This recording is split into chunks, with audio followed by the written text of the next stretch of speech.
Summer just wouldn't be summer without the Pro 1 Challenge. And this year, it's bigger and better than ever. Don't shoot it when it's behind a barrel. Registration filled up so quickly, they added an extra day. Meaning nearly 1,200 shooters will be here. Felt lucky. Felt lucky. Felt That's lucky. like all your shooting, isn't it? Either competing for a class win, a personal best, or even to be crowned Pro 1 champion. The Pro 1 Challenge 2024, in its 6th year now, and this wouldn't be possible without the Sport Pole Cartridge Company. This year we've got the normal mixture of super sporting stands, sequence stands, and full use of gun single stands, as well as your normal sporting stands with 2 targets on. So there's a real variety of targets out there, something there for everyone, I feel. Since last year, Barbury has expanded, gaining new ground as well as redesigning some of their existing layouts. And it's looking good. Today, we're heading out with Josh to learn how best to tackle some of these unique targets. Welcome to the Pro 1 Masterclass.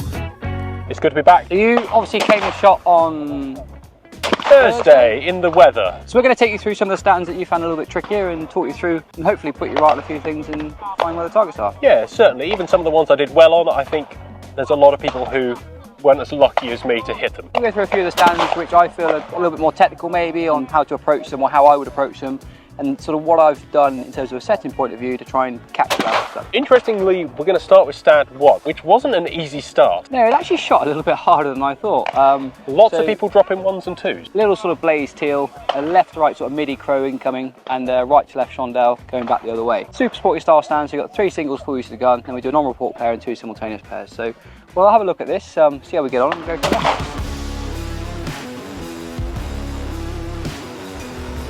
Pretty complicated way to start. We sort of put this on a stand 1, 3 singles to sort of try and ease people into it. Got 2 shots, you know, get into it and then go into your on reporting your sim pairs.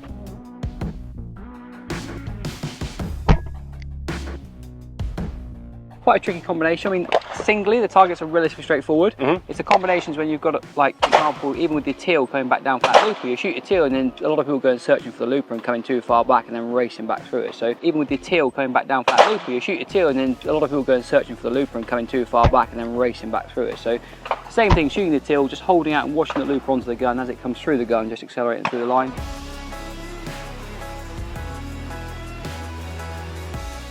The other sim pulse is the B and the C, the looper again. Key thing with that midi is just making sure that you don't flash back out to a gap and pull the trigger. You know, kill the first target, come back onto your hold point, watch the midi beat the gun and then just go into it and pull the trigger.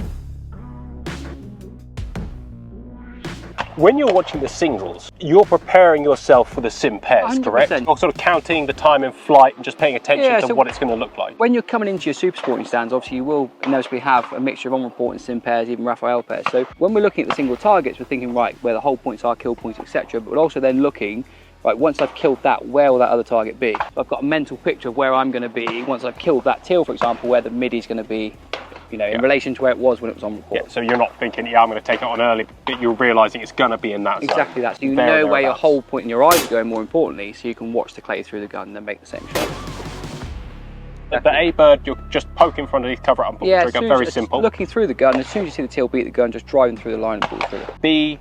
Holding out again, just not coming back too far because it's in that tree line. Hold out, watch it through the trees clearly, see it come past the gun, then just into the back and go to it. And obviously the looper is the one you're going to sort of be a bit more aggressive on, a bit more confident. More trust in the gun move. Yeah, exactly, just more of an acceleration through it. How are you approaching this mentally? Do you have a separate plan for every target? Yeah, exactly. I say a separate plan. It's more like reading the menu and saying, right, A, B, C, what's doing what, set up, hold points, feet, all that sort of stuff. Where am I killing the first target? Where's the second target going to be? And that's the work you've got to do before you get in here. If you haven't done that work when you get there and call Paul, you're at a losing point already because you're kind of making it up as you go along. And that's when you're more likely to check and measure and do all those sorts of things, look at the gun, which we don't really want to do. First thing, the moment your eyes are drawn to the gun and you're looking at a gap and you're checking, it's game over. You might get lucky, but it's very inconsistent. When I shot the course on Thursday, I found it definitely didn't start easy. It's not going well. Stand 1 was a rude awakening, and for sure, stand 2 wasn't a gimme either. Stand 3, where we're headed now, picked a lot of pockets. So you've got a sequence stand? Yeah, so we do 3 different targets. We've got a left to right rabbit, a left to right sort of curling crosser, and a right to left sort of rising climbing crosser. The idea here is 4 pairs on report, going through a sequence, so no singles, no full use of the gun, it's just a sequence of 3 targets in different combinations. And it's just to add that bit of variety, and also it makes people think a little bit more about hold points. And when we come to the sim pair, actually it's a lot more trickier where you're going to kill the first one to give yourself time to shoot the second one, all that sort of stuff. Taking people out of their comfort zone. Tell you what, for this one, why don't you shoot it and then just talk us through your thoughts? Yeah, definitely. And we'll see if I can hit them, that's the main thing.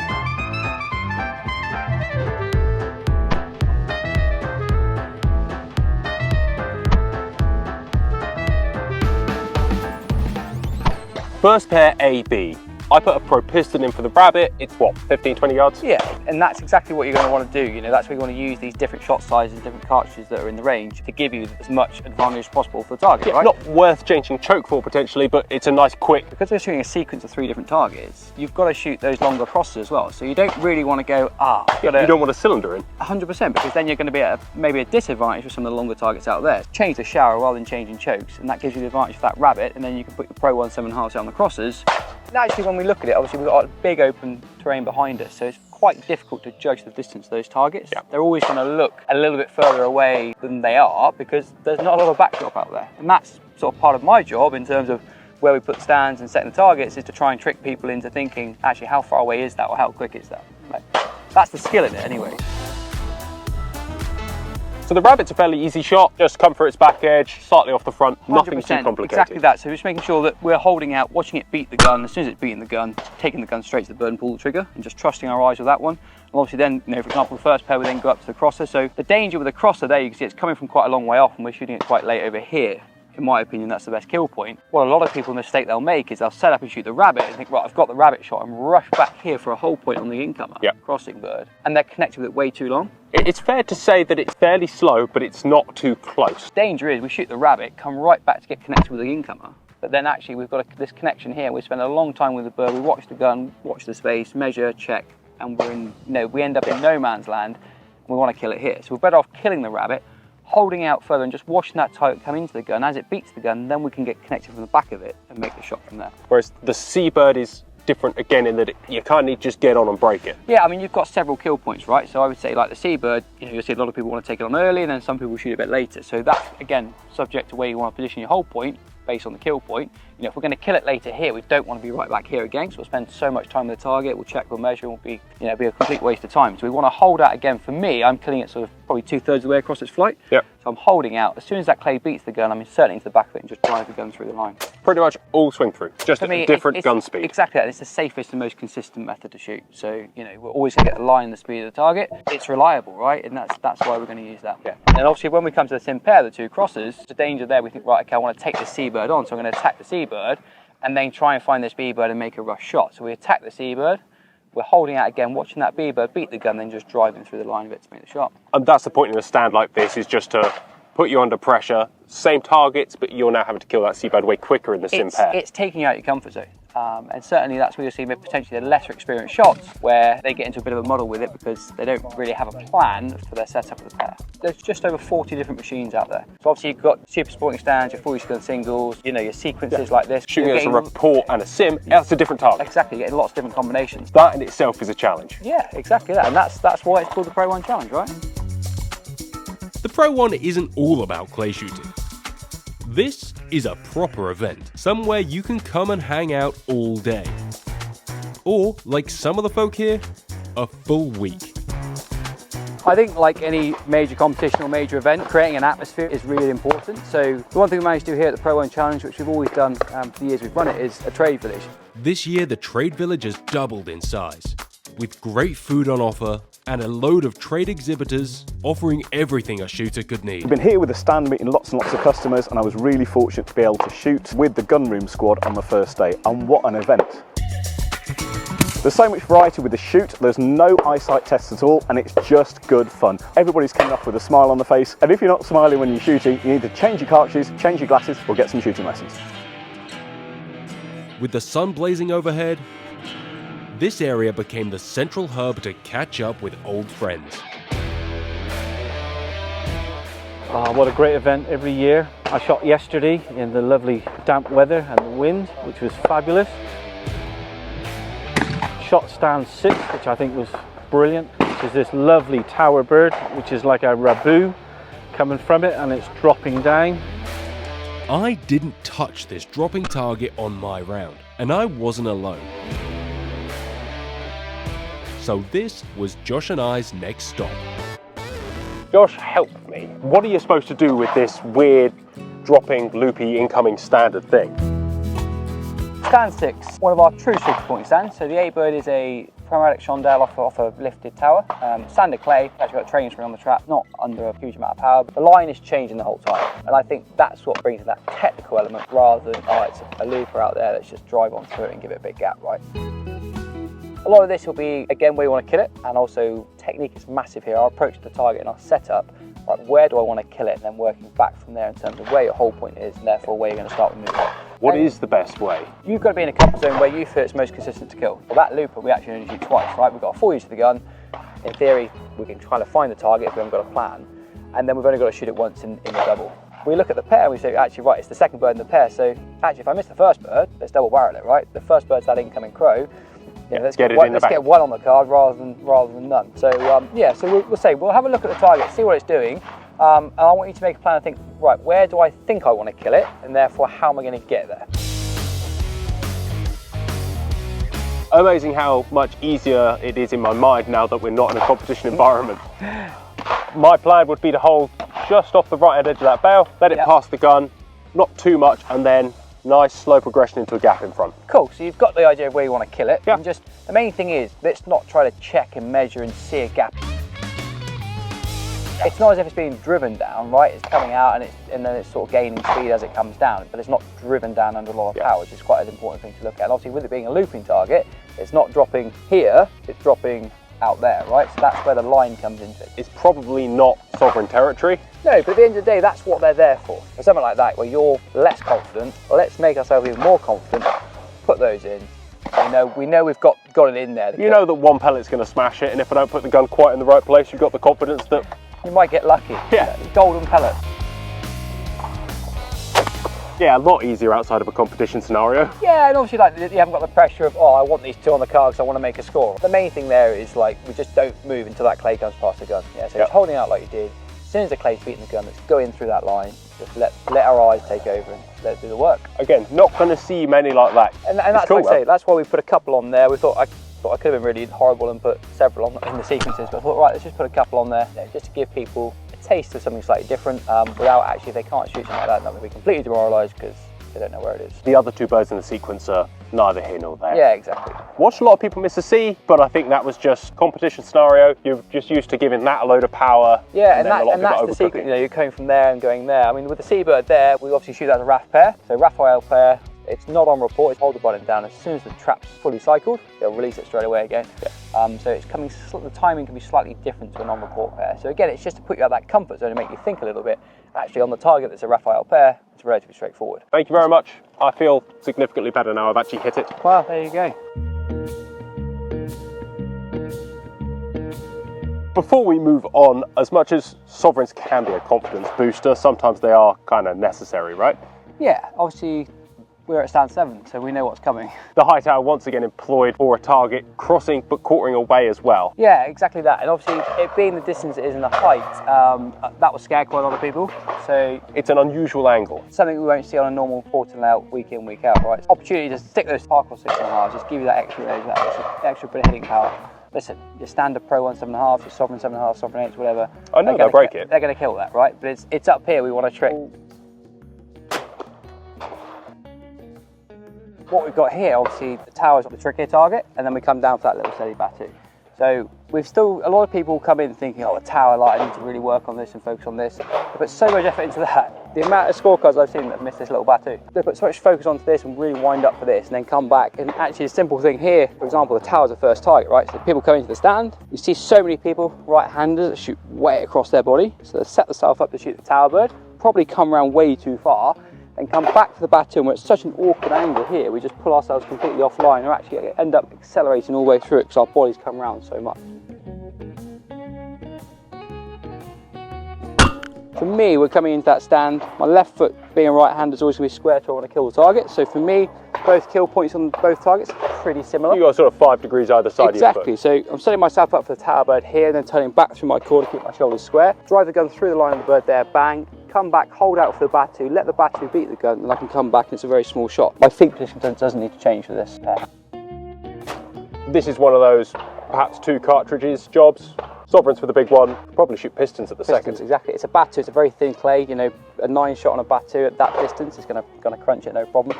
Just increasing your odds. Yeah, you know, and you want every advantage going around a sporting course. Like I say, because it's only 2 targets, we could even maybe open up to like a cylinder or a super cylinder. You know, this gun's actually teagued. If I was shooting this properly, I put the teague super cylinder in for that little batu, and I shoot a 5/8 standard choke normally, so 5/8 for that crossing bird is plenty. So I've always been a one choke for everything, but actually why not? If I change my shell, why not change the choke and give myself maximum advantage, and more importantly, help focus my mind for the task at hand? 100%. Like I say, on your sporting courses, you'll regularly have one tougher target, one easier target, or one closer target, one further away. Open up the chokes if you need to, yeah? Give yourself as much opportunity to break that target as possible. Make it easy, right? At the end of the day, a hit's a hit, right? It doesn't even matter if we take a chip off it. They don't grade them on the card, we just got to break them. So give yourself as much opportunity as possible. This target was hard, but now I know it's clearly hittable. Where we're heading next, stand 10, had 2 much simpler targets. But to spice it up, Josh had broken up the sight line with 5 straw bales. And this caught a lot of people off guard. I watched a lot of people shooting this on Friday. I came up for the day just to hang out. I watched a lot of people missing what is a very steady rabbit. And it's amazing. Those rabbits are like, what, 25 yards away from us? And thank you very much. Nice water. Good, isn't it? Well, it's really Basically quite warm. positively American, sir. Yeah, exactly. And obviously whole branded cans, in cans, recyclable, saving the planet. It's a pair of rabbits, one left to right, one right to left. They're 25 yards away. We've got 5 bales in front of them. Take those bales out of the way and it's really straightforward. And it's amazing, actually, the kill points for both rabbits are between the bales. If the bales weren't there, you'd kill them in exactly the same place. But just having those bales there, the amount of people that you see them get confused and almost panic and they're like, oh, right. It's quite funny. It boils back to things we've discussed in the past. Trust and confidence. Because you can't see the rabbit doesn't mean that you shouldn't be confident your gun is swinging at the same speed it was before it went behind a bale. Exactly that, and it's all timing, yeah? So we're going to shoot the left to right bird first. We're going to kill it between the sort of second and third bale. Yep. And then we'll shoot right to left second and kill it between the third and fourth bale. Yep. The main thing is our hold points, probably just on the edge of the bale, so as soon as the clay beats the gun, I'm going to try to drive into it and pull the trigger. You'll see so many people here bringing the gun right back to the traps to try and find the rabbit. They're with it, then they've lost it, then they're with it, and they're like, they don't know where to pull the trigger. So I started on the left-hand side of the first bale and the right-hand side of that bale over there, so that as soon as the gun passed, I started by move and I had speed by the time it moved. Exactly that. So the main thing here is the clay's got to beat the gun. So as soon as the clay beats the gun, we just drive into the bird and pull the trigger. And as we get to it, we pull the trigger and just trust our eyes. The gun speed will kill it. We've just got to rely on our timing to be right.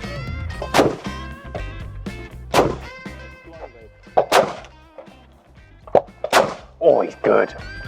Well, yeah, you shot that with pistons. I opted for parkour because if I get a pellet into a rabbit, it'll break. It's 25 yards away, 20 yards away. Yeah, you're good. And obviously the rabbit clay is a harder clay, right? Actually, for me, like, definitely I would put a pair of cylinders in here, open right up. That's exactly what I've done. Give yourself as much opportunity as possible. At the end of the day, because of the bales, our kill window is quite small anyway. Yep. And you know what rabbits are like, they like to bounce. If there's no bales there and it bounces, we can sort of say, oh, actually, let's just take a second and get it on, when it's on the flat, or shoot it in the air. Here, you're kind of restricted to that window, so you've got to make a decision on what to do there, unless you let it go another bale's width. The range of shells that Hull have on the market available, those Pro Piston 9s, that would be my go-to cartridge for a target like that. On a usual round, that's what I would have picked. But between stands 4 and 8, I dropped far too many. And I walked into stand 9, had a little word with myself, loaded up with sovereigns, more or less for the rest of the course, because I needed something. On the flip side, let's say if you were cutting around there and you're shooting fairly steady, you think, okay, come to this, I need as much opportunity as possible. That's where you can switch to your 9s, because you know it's going to be a big pattern out there, give you as much chance to break the target at that distance. This is sort of the whole thing with Pro 1, right, is how you can set a 25-yard gimme target and make someone miss it, because it's been in a weird sequence of pairs, it's been in an odd sim, it's stuck behind a bale. I think that is shooting in general, right? Certainly with sporting, at the end of the day, it's fun, it's a hobby, and that's what the Pro 1 we kind of wanted to make it about. Anyone can go and chuck a trap out 60 yards away and throw a monster crosser. Yeah, it's quite cool to shoot, and you get a bit of satisfaction when you hit one. And there's a few out there. Yeah, but actually, the whole idea, we've got over 40 machines in use, 15 stands. It's a lot of shooting, 120 targets, so you're seeing lots of combinations, lots of pairs. So, you know, we don't need massive targets all the time to catch people out. Just a few different speeds and angles, that's enough to catch people out and go from there. This is exactly what we're trying to do here. Since first shooting the Pro 1, I've seen some improvement in my shooting ability, and I still have a long way to go. But since its inception, the Pro 1 has always proven to be a hard but fun course, making sure us regular guys leave smiling. It's a tricky balance to strike while still making it testing enough for the real talent. We've just finished the 2024 Hull Pro 1 Challenge, myself and Daphne over from Holland, which has been fantastic.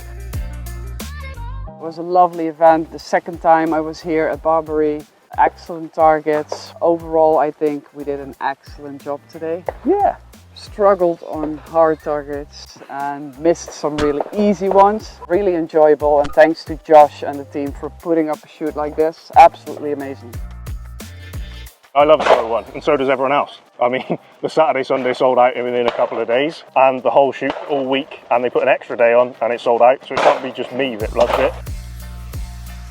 I don't see anyone with a frown on their face. Josh always puts on a fair course. I've always enjoyed the day, especially with weather like today. I think we've been very lucky with weather today. I'm expecting great things from you, really. I will try. Hopefully you'll be buying the beers because I've beaten you. It's very likely. It's very likely. This is ideal conditions. Exactly. I'm going to lose, aren't I? I've done this competition for the last 5 years, and I've always been on the last stand. The shooters come to me, they've all got a smile on their face. I haven't shot very well, but I've enjoyed it. The targets are always good, except this stand when Josh always puts something a little bit sneakier. But they do enjoy it, and I've seen some really good shooting, and I've seen some absolute rubbish, as always. Our last stand of the Masterclass is stand 12. One that wasn't necessarily hard, but a lot of people dropped 1s and 2s and 3s. Yeah, exactly. And obviously we've got this little sort of soft orange incomer that's coming down. Then we've got a Rabu going right to left. That second target's got a lot of power after a very steady gun on the first. Correct, but it's only covering quite a small window. Obviously with it being a Rabu, so a rabbit clay in a standard trap, the clay is heavier, so it's going to drop quicker. But carries a bit more momentum as well, right? Yeah, it's designed just as a, again, not a big distance, massive gap target, just as a technical combination of technical transition between the first and second target. That's where I'm trying to catch people out.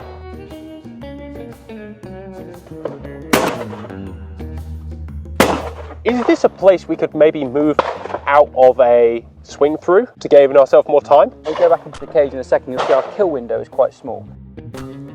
If our timing is good, you can almost watch the Rabu close on the gun, then go to a space and pull the trigger. You've got to be really confident and know your timing is great. The danger is you kill the orange one because your orange one comes down, the gun is so far out from where that's coming from, and actually don't let the clay get to the gun, you just shoot into thin air. So we've got to make sure the clay gets somewhere near the gun before we move. For me, I'm actually still going to shoot the incomer. I'm actually going to bring the gun back ever so slightly, let the Rabu beat the gun, then just drive in through the line of it. Why wouldn't you take that A-bird on early? Is it just because of the transition to B? You want to give yourself as much opportunity to kill the target as possible where it's clearest. It sort of flops over the bank there and up early. It's such a fine line to get it right. It's not coming straight down, it does have a little bit of right hand in it. So there it's easy to miss the line. So we let it come on just so the gun ends up then in the right place, ends in the right place for that Rabu. Just hold tight, let the Rabu beat the gun and then just drive through the line and pull the trigger. The success of this event is down to a lot of factors. All of us that come and shoot, all of the team at Barbury as well as the refs, all of the vendors that come and exhibit, and of course, the main sponsor of this event, Hull Cartridge Company. Guys, we're almost done for another year. There's some good scores on the door, some big scores. Agreed. We've just had Richard Bunning put in a 116. I think that leaves him at the top with Matt Hance also on 116. We started this challenge, 6 years ago, with 500 entries. We're now this year just shy of 1,100 entries, which I think is incredible. Exciting. I think we're getting the formula right, guys. Johnny, you've filmed the last 2 years we've done. We've had loads of people over the week come up to us and say, hey, like I've seen the shoot on YouTube, I want to come and have a go, and I think that's, you know, really helped push it. Well, we don't lie in the videos, man. This is one of the most fun shoots of the year. You never know what you're going to walk into out there. But that's what we want. That's what makes people come back year on year, because Josh and his team and Hugh, they give us something different every year, and it's so exciting. David, from me and the shooters who I've met, thank you for supporting this. Josh, thank you for taking the concept and making it a reality. We like to support the industry, we like to support the sport, we love talking to the shooting public, we like shooting ourselves. It's a celebration of shooting. And just like that, with all the scores in, it was time for the Superfinal. Top 6 scores overall across the 5 days of shooting will go into a 6-man Superfinal. That's a 25 bird sequence. This year we're going to do it slightly different. We're going to run 3 different shooting positions. First station will have a mixture of on-report pairs. We'll move to station 2 where we'll do some simultaneous pairs. Moving further back to station 3 where we'll have some single targets for use of the gun. And hopefully, concluding that, we'll have a Pro 1 Challenge champion for 2024.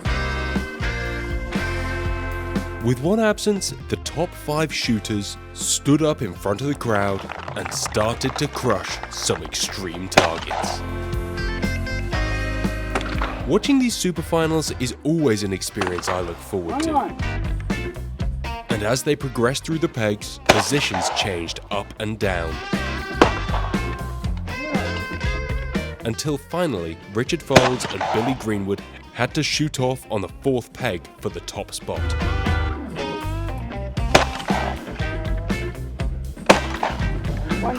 With the legendary Richard Faulds coming out on top. Congratulations, sir. Thank you very much. That was impressive to watch, as well as obviously a solid score on the ground. How'd you find it? I thought it was a great event. I mean, Barbury, as always, never failed to deliver. Superfinal was great. You know, the targets were just right.